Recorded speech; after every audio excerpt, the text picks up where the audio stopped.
நீங்கள் அனைவரும் என் மீது வெளிப்படுத்தியிருக்கும் நம்பிக்கை, வெளிப்படுத்தியிருக்கும் அன்பு, இவை தவிர அளித்திருக்கும் ஆதரவு, பாரத நாட்டு ஜனநாயகத்தில் மிகப்பெரிய சக்தி இருக்கிறது என்று உள்ளபடியே நம்புகிறேன். எத்தனை உங்களுக்கு நன்றி தெரிவித்தாலும் அது குறைவுதான். மேலும் நான் நம்பிக்கை அளிக்கிறேன், மோதி நான் உங்களுடைய ஆர்வங்கள், எதிர்பார்ப்புகளை நிறைவேற்றுவதற்கான உழைப்பினிலே எந்த குறைவும் வைக்க மாட்டேன்.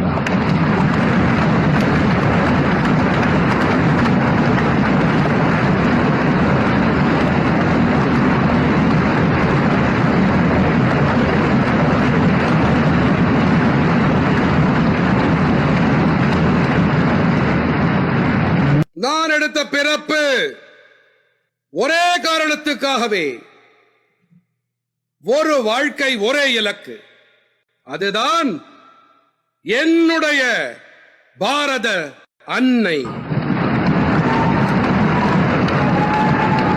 இந்த இலக்கு 140 கோடி நாட்டு மக்களுடைய கனவுகளை நிறைவேற்றுவதற்கான பணிகளிலே என்னை அர்ப்பணிப்பது. இந்த இலக்கு 140 கோடி நாட்டு மக்கள் 1000 ஆண்டுகளாக தலைமுறை தலைமுறையாக அனுபவித்து வரும் கஷ்டங்களில் இருந்து அவர்களுக்கு விடுதலை அளித்து கௌரவத்தோடு உலகில் அவர்கள் வாழ வேண்டும். என்னுடைய நாட்டு மக்கள் ஒவ்வொருவரையும் உலகம் நம்மவர்களை கண்டு அவர்கள் எண்ண வேண்டும், ஆம், இவர் இந்துஸ்தானத்தவர், இவரை சந்தித்தால் எத்தனை நன்றாக இருக்கும். இது போன்ற நிலையை ஏற்படுத்த வேண்டும். அவர்கள் பேரார்வத்தோடு, அட நீங்கள் இந்தியரா, நான் உங்களுடன் கைகுலுக்கவா, எனக்கு கொஞ்சம் சக்தி கிடைக்குமே. நான் தேசத்தை இந்த உயரத்திற்கு கொண்டு செல்ல விரும்புகிறேன். மேலும் நண்பர்களே, எனக்கு முழு நம்பிக்கை இருக்கிறது.